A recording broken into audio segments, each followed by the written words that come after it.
করে তার বললেন যে আপনি একটু দেখা করেন, হ্যাঁ আপনি আমার সাথে একটু এই মামলার ব্যাপারে দেখা করেন। তা আমি তো স্বভাবতই, উনি একটা ক্ষমতাধর মানুষ, আমি একটু ভয় পেয়ে গেছি। পরে আমি আমার ক্লোজ সার্কেলের সাথে শেয়ার করলাম। তো তখন তারা বললো যে যদি তোমাকে ফোন করে মামলা রিলেটেড কেউ, তাহলে তো তেজগাঁ থানার ওসি তোমাকে ফোন করবেন, উনি কেন সরাসরি তোমাকে ফোন করবে। তো আর উনার কিছু, আপনারা জানেন ওনার কিছু ব্যাপারে রিউমার আছে, যে কারণে আমি সংকোচ বোধ করেছি এবং সবাই আমাকে বলেছে না খবরদার তুমি তুমি যাবা না, কিছু হলে তেজগাঁ থানার ওসি তোমাকে জানাবে।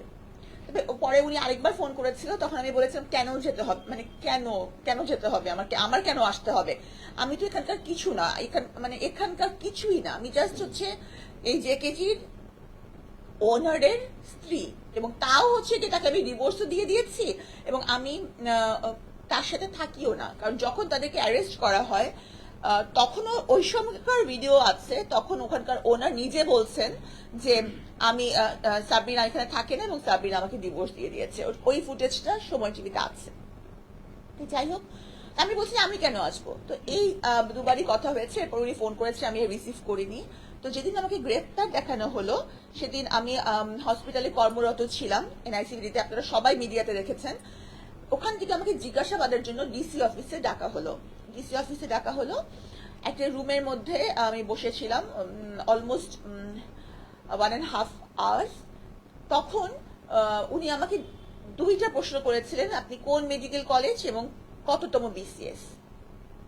এই দুটা প্রশ্নের ভিত্তিতে উনি পরবর্তীতে গণমাধ্যমকে জানালেন যে মামলার সাথে সম্পৃক্ততা প্রমাণিত হয়, মানে জিজ্ঞাসাবাদে সাবিনা গ্রেফতার।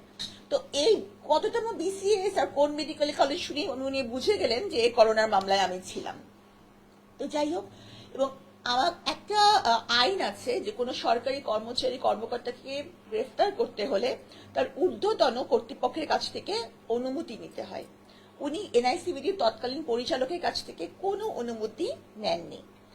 আর আরেকটা ব্যাপার হচ্ছে, এটা এই গত সপ্তাহে খবরের কাগজে এসেছে যে সরকারি কর্মচারী কর্মকর্তাকে গ্রেফতার করতে হলে সুনির্দিষ্ট তথ্য প্রমাণের ভিত্তি লাগে।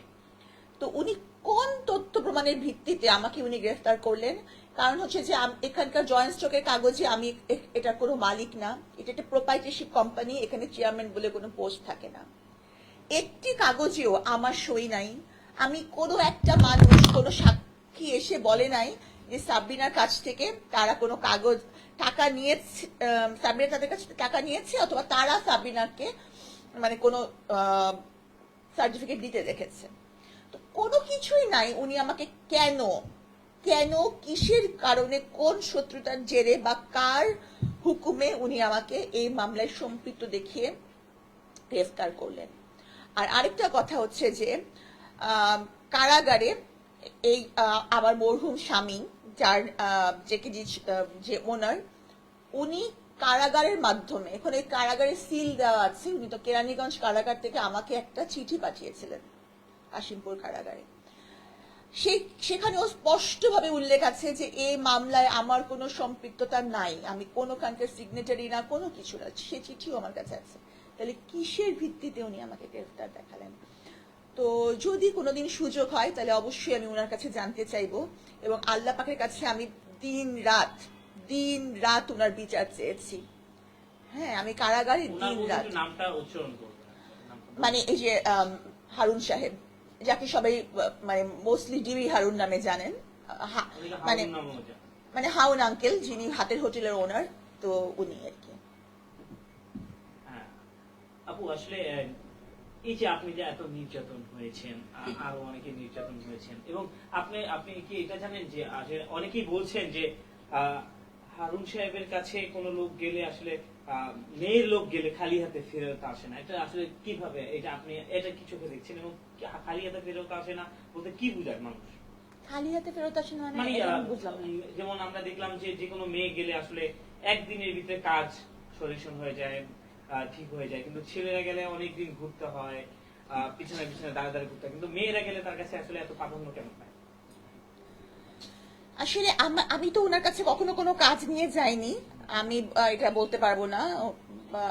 এই বিষয়ে আপনি যেটা শুনেছেন সেটা আমিও শুনেছি, যে কারণেই আমি উনি ডাকার পরে ওনার কাছে যাইনি। তো কিভাবে কাজ হাসিল হয় আমি বলতে পারবো না, এটা উনিই জানেন, আমি জানি না। আপনার কি মনে হয় আসলে, আপনি তো মেয়ে একজন, একটা ছেলে মেয়ে একজন মানুষ কি চেতে পারে? একটা উনি কি যেতে পারে আর মানে কি হতে পারে, এটা হচ্ছে যে আপনি আমি সবাই বুঝি।